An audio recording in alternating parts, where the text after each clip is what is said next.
Welcome back to another episode of Streetpreneur Podcast, the podcast for innovative entrepreneurs. And today we're going to talk about independent films. I have a very special guest today.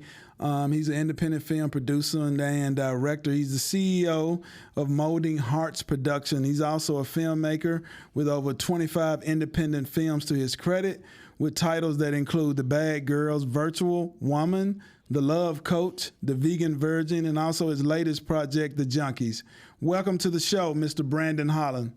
Thank you, man. I appreciate that. Thank you for having me. Yeah, thank you. No doubt. Just kind of tell us a little bit about your background, where you're from, and just how you get that overall vision to start such a huge film company. Okay. My name is Brandon Holland. I am from Talladega, Alabama, by way of Huntsville, Alabama. I've been in Atlanta for about 11 years. I started off as a stage play production writer, doing like gospel stage plays years ago, back in college actually, and I moved from that to film around 2015, and so I have just been taking the opportunities that have been coming, thank God, and just trying to grow and build daily, monthly, yearly, in between time, and so. Just over time, I've been able to do a couple of things and do them successfully, thank goodness. And that's it. That's my story in a nutshell. I got into writing. My mom was a writer, and I got into it just for fun at first. And so I used to do skits at plays for like church and things like that. And then I noticed that the crowd was just like outgrowing the church. The church wasn't big enough for just for the small skits. And so I just kind of started winging my way out. Everything that I know, honestly, is self-taught. I went to Alabama A&M University, but I went to be a school teacher. And I've been in education for 20 years. And so just around education, I spend all of my extra time just doing production and doing the things that I love, which I have a great passion for. Okay.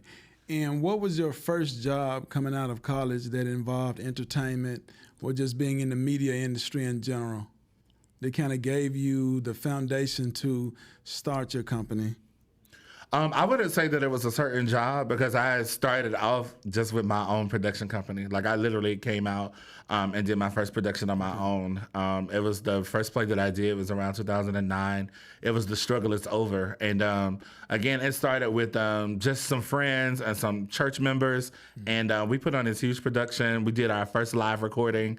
And again, I had nobody to teach me that. It was just... I don't know. It's just almost a download from heaven, to be honest, because I don't even know. I literally started from I'm just going to try this and see what happens. And that's how I ended up doing it. Yeah. What year did you start Molding Hearts Production? So when I first started off around 2009, I started off as BH Entertainment, but I wanted to do something more catchy, especially when I was doing plays at the time.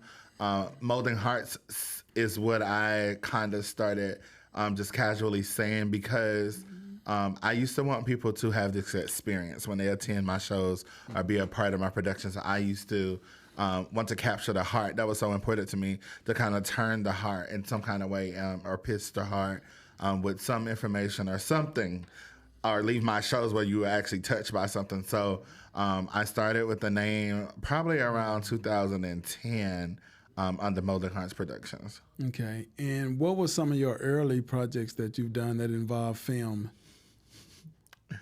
My first film was in 2015. It was 21 a Day, and it was a psycho thriller. It was something that I pitched in LA. It was my first time attending like a pitch session. I didn't know anything about film. I met my partner, Robert Roundtree, and through a connection through an old friend. And she said that they're looking for black writers here in Atlanta, and would you be interested in doing a film? And I was like, yeah, I'd do it. And so I was fortunate to go into my first film with distribution. And so my first film was in Walmart and Target and Books A Million and all the stores. I literally started out on those national platforms. So I was very, very grateful. So that's kind of what, that was my first film. The film... I did a film with my cousin called Traceless, and all of these films are still streaming, by the way, by way of Tubi and some other platforms. They're in different places. And one of my I'm trying to think because I've done a few. We did a movie, Two's a Couple, Three's a Crowd. That was a collaboration, but that was really fun. We did it during COVID. Mm-hmm. So, during COVID, the world was just at a standstill, but we were still making movies. And so, I'm proud of all of those things. I'm not ashamed of any of it. Some of it I wish was better, of course, but and I did a scary film called Leave in a cabin. That was my first horror film. So it was like really dope. It was cool. Okay. And you mentioned the distribution. You mentioned Tubi. What's the process of getting an independent film distributed on those platforms such as Tubi and Amazon? So as far as distribution goes, a lot of the times, and now a lot of filmmakers, you'll see them posting, come to us, get distribution, come to us, get distribution. What they really want to see is sometimes a body of work. Okay. They want to know that you can actually produce those things on your own. And then you start honestly, it just comes down to research. Finding a company that you feel like would be best as far as distribution. Everybody uses different platforms. You can, originally I was thinking to go direct to Prime. It used to be an option where you can go directly to Prime. Okay. But the best way is there are several conferences where they teach you about distribution. Okay. Go into those different type of companies, meet those other producers and people like that who can kind of help you gear you as far as distribution. Honestly, a lot of the information that I've got, and this is just a little tip that people will find surprising, I found on Facebook. There's a Facebook financial group and distribution group for people who are interested in getting distribution for their film. And literally everybody will tell you, go here, or tell you what their experiences are with the different companies. They sometimes potentially tell you how to find funding. But I'm going to be honest, in film, and everybody do it, even though they say they won't. Everybody's gonna gatekeep. Nobody's gonna tell you exactly how to do anything. But because it's a competitive world at the end of the day, and if I give you everything, then it kind of, I feel like you don't feel like you have to work for it. Then, like you're entitled to it. So I'm not gonna ever do that. But I will share. Well, you have to drop a free gems. I'm sharing because I don't mind. I don't mind. There are some things like I just feel like I want to see people do it. I want to see people live their dreams. I'm not intimidated by nobody. What I have, God, it came straight from God. Nobody can compete with it. Okay. Nobody can take it. Any of that. So I have no concerns about that. Right. So I want to share that information. Okay. Has Atlanta been really helpful to you in starting your independent film career with so many studios here? There's productions going on all the time. How has Atlanta played a pivotal role in your career?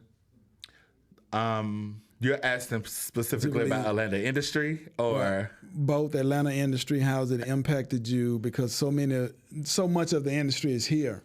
So are you able to use those connections a little bit better? Just say if you was in a small rural area. So I would say the way that Atlanta has impacted me, I would say that I have been really blessed. I have met a lot of business owners here, a lot of studio owners, a lot of restaurant owners, especially shout out to Keisha, who owns Cirque and Blue. Those restaurants, they've been very, very supportive. They were one of the first restaurants to say, hey, come to our restaurant and shoot a film here. Mm-hmm. And most of the times when people meet me, that's the conversation. So I just honestly I've had great success because of that. So Atlanta has been great to me as it relates to film. This has also just been the best place for me, especially coming from Alabama. There's not many opportunities for filmmakers like myself. So it's been great for me. Now, as far as Atlanta, the industry supporting and being there for me, I will say that there's everybody's trying to do their own thing. Nobody wants to help you. So I haven't had a lot of, I've reached out to directors and other people who want to collab, but a lot of times people just want to collab to take things from you. It's not a thing where we're giving each other something. So I'm just gonna say, I feel like the industry just hates, but I've been okay. No, we want your honest opinion. Yeah. So let's kind of touch on funding. What are some of your funding resources for your independent film projects? Is it private investors? Is it just been from different executive directors? How have you been able to secure funding for your independent film projects? So when I first started, I started begging. That's how I got my funding. Okay. And I'm That's being from honest. family and friends, or Yep. yeah. My family and friends paid for my first movie. I literally called everybody, look, I need some money, I have this film, I have this idea, and you know, if I can come up with this amount of money. I'll tell you, it was $5,000, my first film that I was looking for the funding for. That's the amount that I was looking for. It didn't cost that much, probably cost more. But so I reached out to friends. I was like, hey, I need $1,000. I need $20. Like, I need help. And I think that's where people shoot themselves in the foot. There are people who really want to help you that are right around you. And it's really all about just having a conversation with them. And so when I first started, I also had, and I don't want to reveal because I don't want people hitting them up, but I will say that I had a family member who was funding most of my projects when I first started. And then it went from there. Then I started producing other people's projects. So a lot of times as people bring their projects and their ideas, they also bring their own budgets. And that's how it normally works. So if I'm producing somebody else's project, then they bring their own budget with them. Some of them have been great. Some of them have been a waste of my time. And as far as like continue to secure funding, I'm constantly going to pitch meetings. I'm constantly having conversations with private investors.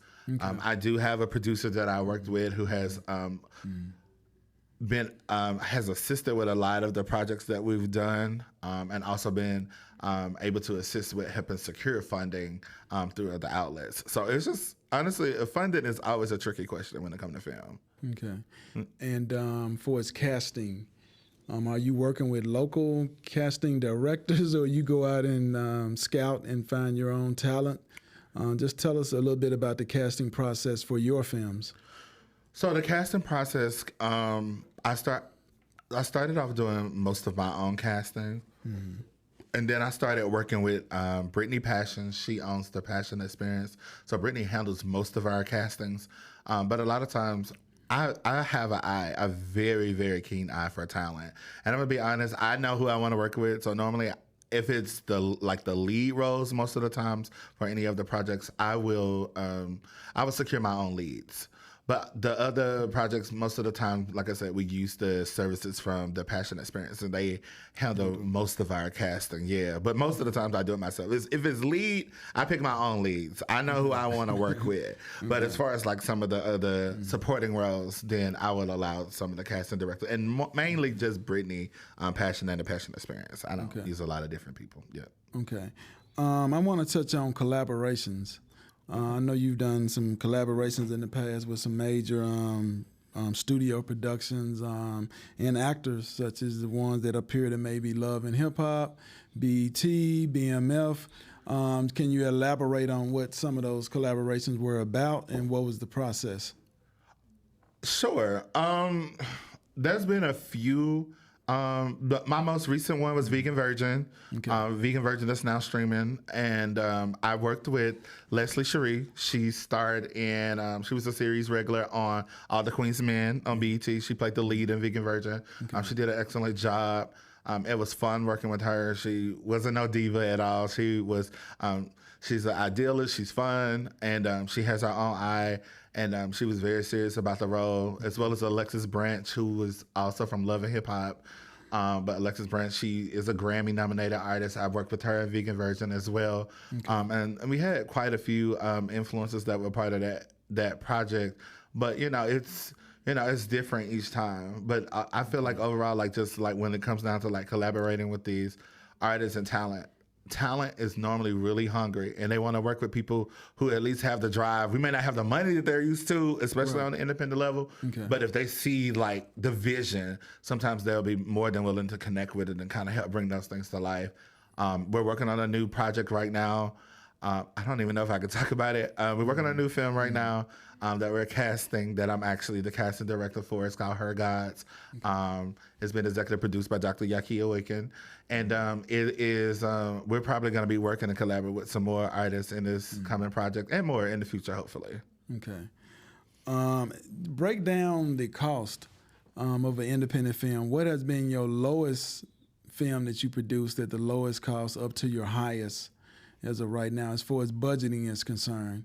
Did you get your first film done, like you said, for what, $5,000?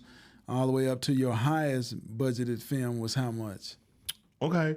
So I would say that the lowest has been, I would say around the $3,500 budget frame, and I say that because the project required me asking a lot of favors. Okay. Like as it relates to like locations, even talent, relying on talent relationships, and things like that. But as far as a budget goes, the lowest I would say maybe 35 to 5,000. Yeah. The highest has been. I don't think the highest has been maybe close to the 50, 60,000.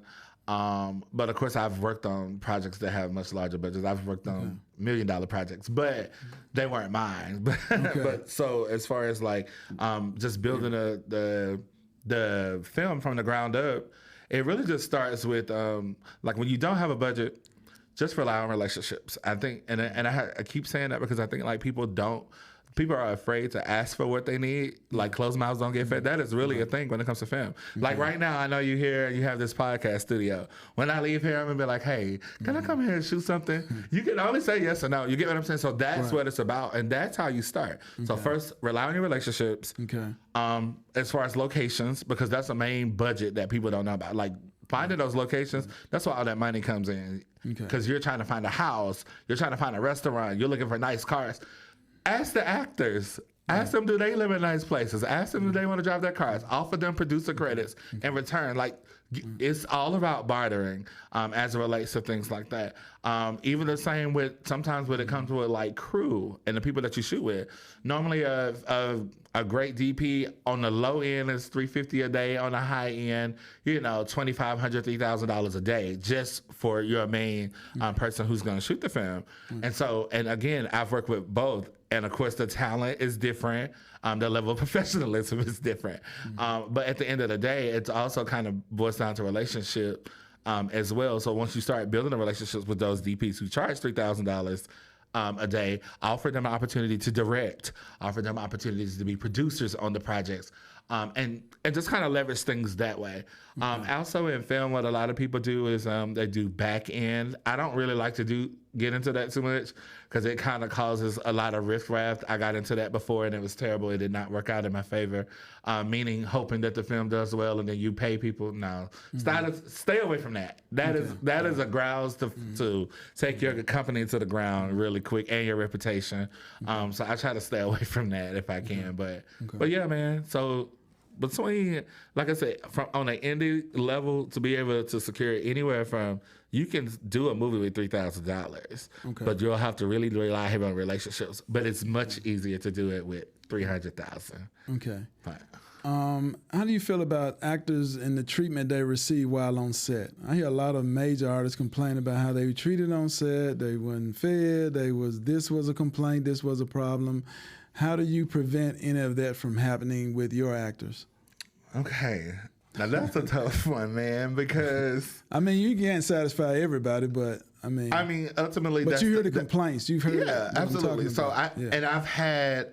Right. I'll give you an example. I'm going to put him on the spot. If you see this interview, he's not going to be happy. I'm going to say it anyway. So, like, for instance, the actor that I worked with recently on, I'm going to just say the project on Vegan Virgin.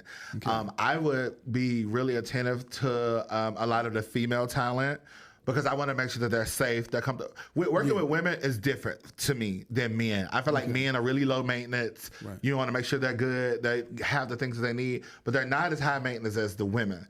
And so they want to feel safe, protected, secure. You got to make sure like the men are not trying to like be push up on them and things like that. Right. It's really like you be in parent mode the whole time. And so for me, as it relates to actors, I want my actors to be happy. For me, my motto is that I want this to feel like home because I always want you to come back. Okay. I literally try to build the relationships with my talent, whether it's money that they want, whether it's makeup, whether it's wardrobe, whether it's the locations, whether it's their scheduling. I really, really try to go above and beyond to make sure that the talent is comfortable.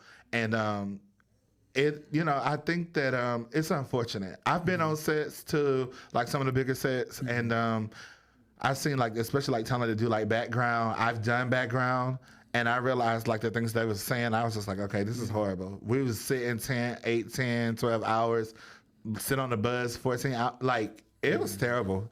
So, it's a part of it, but I think that you just have to be built for it. I'm just telling you that the life of film is just not for everybody. And it's just plain and simple. But yeah, I hope that everybody, get the treatment that they receive. That's important. Okay. What new trends do you see in the industry right now? Besides, I know the streaming platforms, there's more of those coming. Every day. Yeah. So where do you see the industry heading, and how do you keep up to stay competitive? Or your main thing is just trying to grow your brand and get your films featured on more platforms?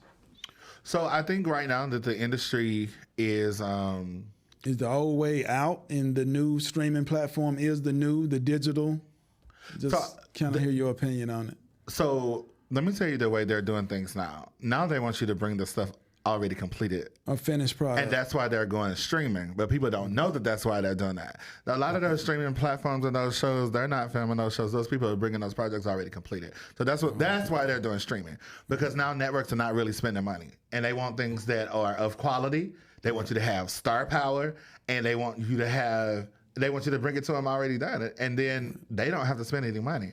They're even doing the same thing right now. Industry is really reality TV heavy, and I know people are not so fond of reality TV, but it's cheap.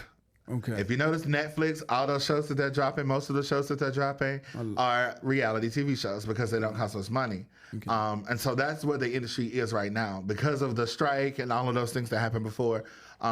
So I think that right now that the trend is just really getting your quality up and being able to compete. Okay. You also have skits happening.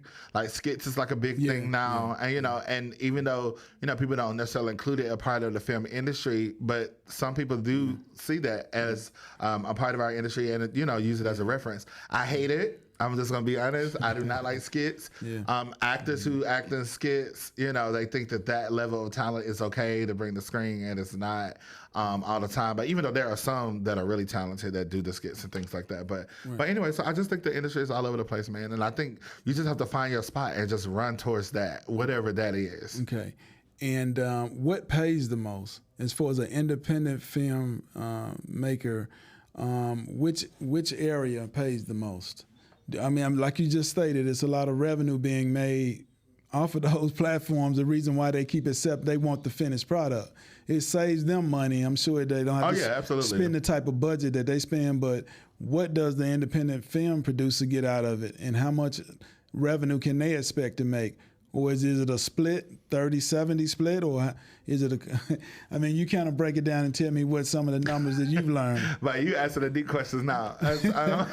I was just going to say that most of the time the executive producers are probably clearing six figures on most of these projects, whether they share it or whether they are open about it and talk about it. And in the most cases, if there's a producer's partnering with you on a project, which is most of the case, because most of us who are creators, we have to, find funding and things like that. But most of those producers, they would clear six figures on most projects. And that, that's where you want to be. You want to be the person that say, hey, I'll help fund your film, but on the back end, an average contract is 70-30 if they're funding it. But then, or it could be a situation where we say, well, I'm bringing this to the table. I'll do 50 or 60-40.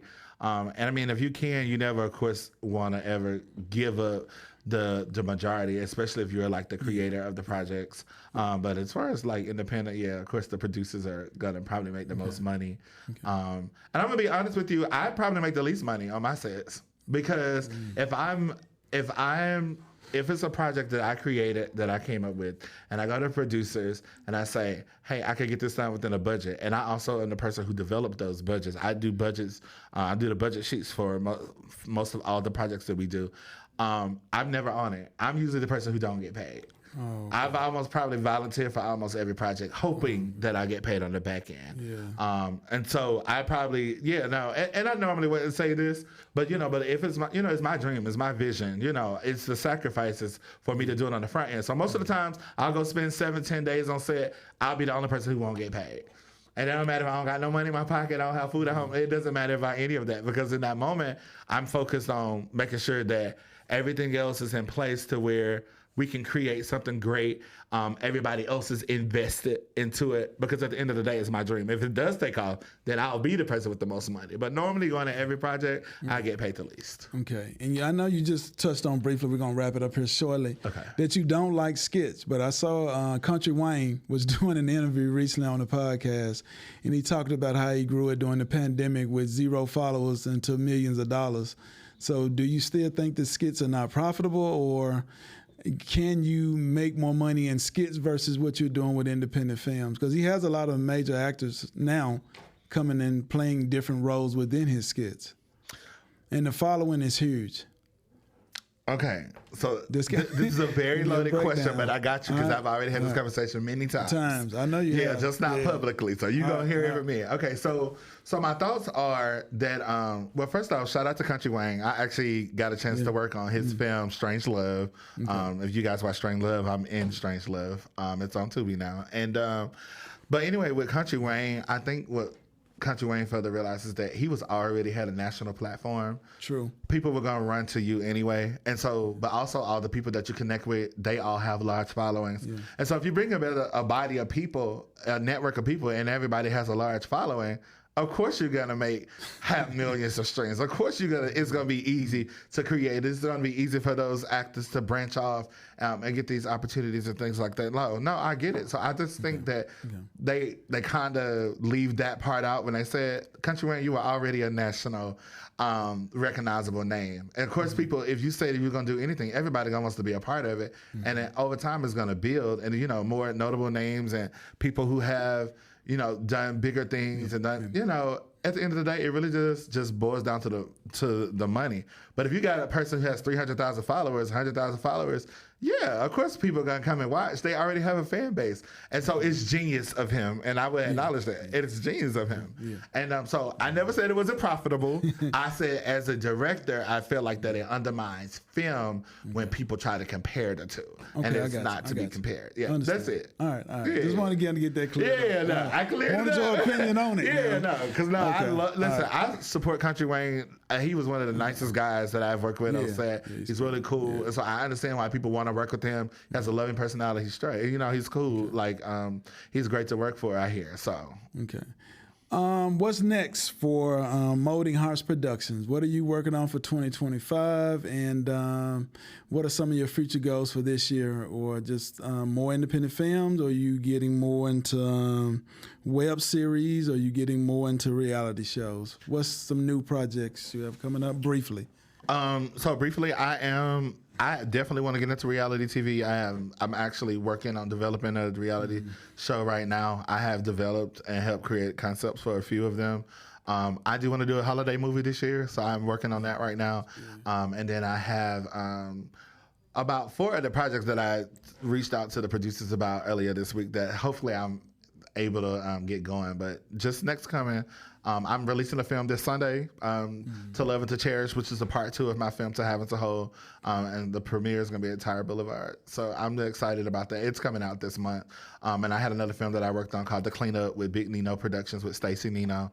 That's coming out this year. And then I plan, hopefully, to shoot 5 more this year. Okay. Yeah. Big goals. Yeah. I'm just trying to get to the money, man. Let's just try to get to the money. Okay, good, man. Well, I want to thank you for coming out to the show today and educating us on the independent film industry. There's a lot of entrepreneurs who are subscribed to my channel, and they're definitely going to be listening and hopefully wanting to invest in their projects and definitely bring you on board with your expertise and what you can offer. And I want to thank you for taking time out of your schedule to come to Streetpreneur Podcast today. Giving your contact information, how can they reach you? First of all, thank you. And you guys can follow me at Brandon_D Director or at Molding Hearts TV or at Molding Hearts Production on Facebook. Okay. All right. You heard it from him, the film director, and the next upcoming Tyler Perry, or bigger than Tyler Perry. I hope so. But we want to thank you, man. Please continue to watch us, subscribe to the channel today if you haven't. and you know of any entrepreneurs who would like to be a guest on Streetpreneur Podcast, please send us a DM or send us an email, and please subscribe to the channel. I want to thank everybody for watching today. Please leave your comments if you have a comment about this episode that you just heard today. And I want to thank you all and have a blessed day. Thank you.